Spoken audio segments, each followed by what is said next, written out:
Thank you, Henry. Okay, Krystyna, the next minute and a half is yours. Thank you very much for having me here and letting me have this experience. I'm Krystyna Sarrazin. I'm the 2nd District Alderman. I've served for 1 term. 2 years ago, I decided to come into this position in order to make a bigger difference in community service, and I've learned a lot. I learned that I'm an independent thinker when it comes to each of the topics that come before us and each of the decisions we need to make. I don't run any one particular party line. I think with my head, my heart, and what's best for my 2nd district.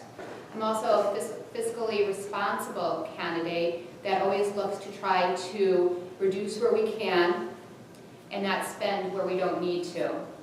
I'm also a community servant, foremost, getting in there with my hands dirty, helping my neighbors get things done, cleanups, any kind of calls I get, I'm out there and I'm working for my neighbors in my district. I've lived in the Racine community for 13 years with my husband. We have 3 children. I was the director of the Young Professionals of Racine prior to this, so I learned a lot about business and business needs in the community and what it takes to retain young professionals in town. I look forward to working with what I've learned these last 2 years and helping my district and the city. Okay, thank you, Krystyna. Over to you. How are we going to get this spending less than the income coming in so we can start reducing the debt? Right. Spending and debt has been a big issue for me in the last 2 budget cycles. This last one in particular, I knew that if we're borrowing to spend more than we're taking in, then we're not going to get anywhere in the future because our population is just decreasing. So we don't have the opportunity to be bringing in the money that we're spending. And that is why I did ask for a 2% overall decrease of the city budget, and I asked the administrators to please decide on their part what that should be, as long as it wasn't affecting city services. That was my way to reduce the debt services that were being proposed to us for this current year. Thank you. Next question goes to you, Krystyna, and this one's coming from the chair here.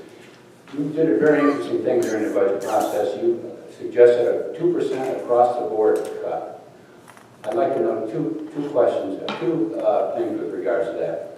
One is, how was it received? And 2, what was your thinking behind that type of approach to balancing the budget and cutting spending? And then I'd like the other 2 to respond to what your thoughts are. You have 2 minutes. Okay. Well, my first time through the budget cycle, I didn't have a basis to compare anything, to compare how our departments compare to other cities of similar sizes, how much they're spending more or less. So at that time, I asked for a reduction in administrative and alderman salaries. That didn't go very well, so I thought this time around I was going to look to see how much debt services we had, and that 2% that I came up with for reduction in the overall budget was going to make up for that.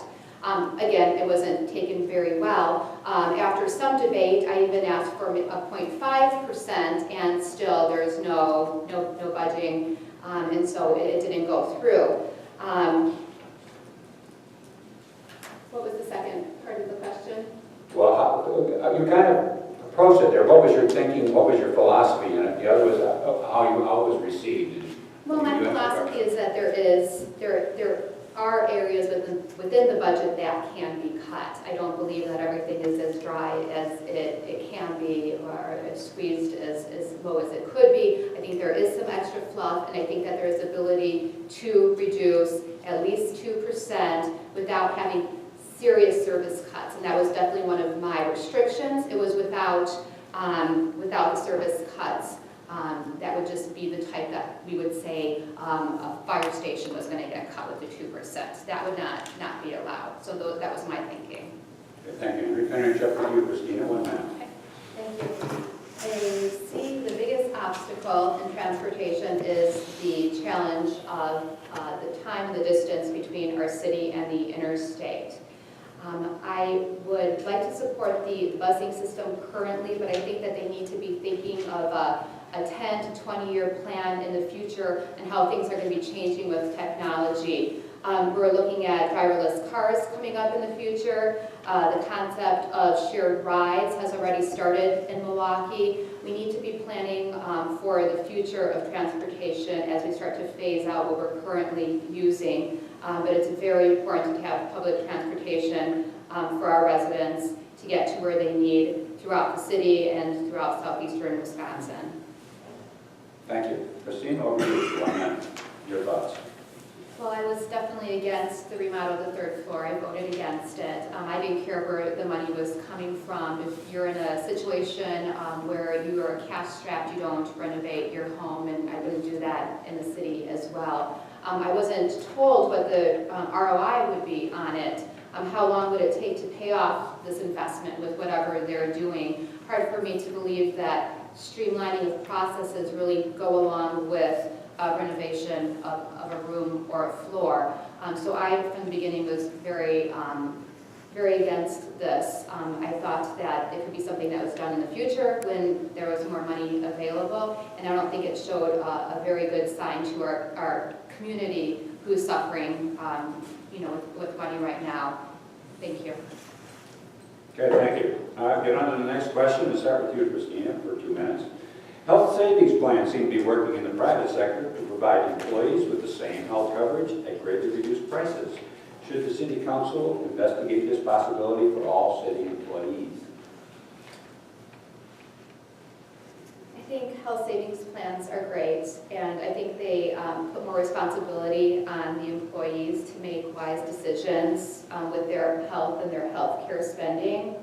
It helps definitely for more transparency when it comes to health spending, and so that we don't see the overconsumption that we have been, that just equals rising costs, and then we all are paying more for it in the end. So I'm definitely a supporter of the health savings plans. Okay, thank you. Christina, finish up with you 1 minute. I think the most important thing to get more jobs in our city is to make it easier to do business with. I hear too many stories that there are so many hoops for new businesses to have to jump through to be able to get their feet on the ground, to open, to sustain. And I think that making it easier for them to get their business going would allow for more businesses to come in and see that this is a friendly entrepreneurial city that wants to do business. And I think that there's a new term called the shadow economy, and that's where people are using their own skills or what they have to be able to make a few bucks, and it's not traditional. I think I'm seeing that a lot in our city, anywhere from people making their own crafts and selling them to using their trucks to transport goods. We also have to make it not so hard and regulatory for them to be able to make money, because I think that's the way that we're going in the future, and absolutely highlights our town for a place to come for travel. Okay, thank you. Over to you, Christina, for 1 minute. Should we continue to increase that recycling rate? Well, I'm a big fan of recycling in general. I have 2 of the biggest carts, and still I go over, I could use 3 probably. So I love recycling, and I know the good that it could do for the city. In terms of putting money onto the fee for recycling that has nothing to do with recycling, I don't like. If it was costing more for us to do a good thing, then I would be for it, for the few extra dollars. But if it's a fee we're putting on to support something else, then that doesn't seem fair. Start the next one with you, Christina. Tax-funded pensions are a big factor in threatening the solvency of the city and many other governments. Should the City Council vote to go the private sector way, go 401ks and individually owned pension plans?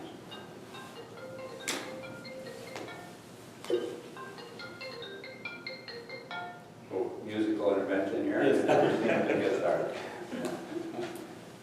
I think the pension was a great idea, and it's a shame that we can't continue it, but pensions are not sustainable for us in today's era.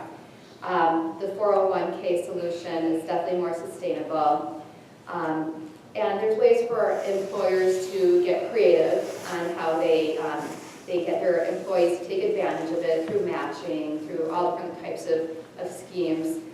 So we could grandfather pension for current employees, and any new employees coming in require the 401k. Okay, thank you. Finish up with you, Krystyna.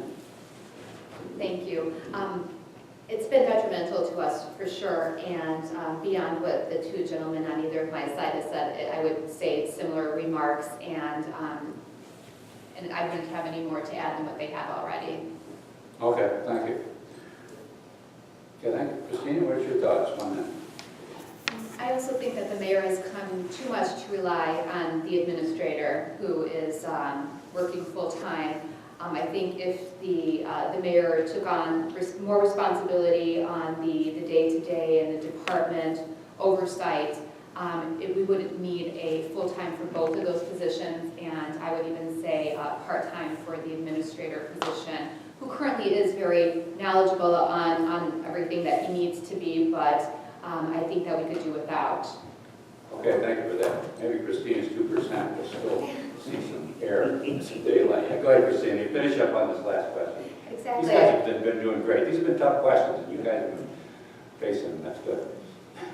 We're borrowing and spending like we're assuming we're going to be making more money, and that's just not the case right now. And I felt that I did have the answer with asking for a small reduction in the budget as a way to start things moving. And that's just exactly where I will stand going forward if I have the chance.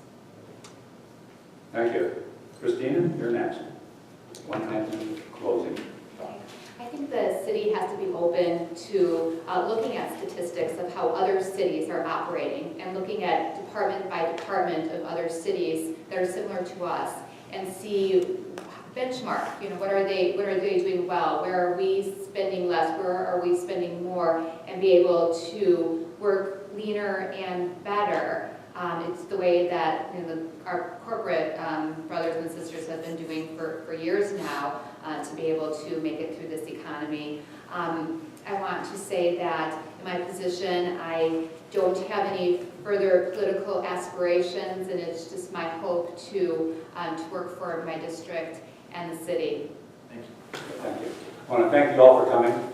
We're going to get this out on the internet. People are going to be able to hear these people. And I want to especially thank the candidates for appearing and answering these questions. Very good, very well done. We rest adjourned. Very good. Yeah.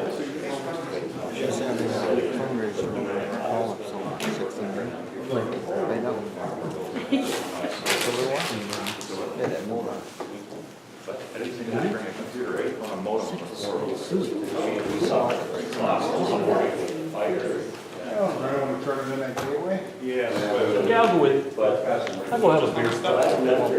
You don't like it? I don't know who gets all the papers and pens. I don't know. wanna steal your guys' Hand them out. I wanna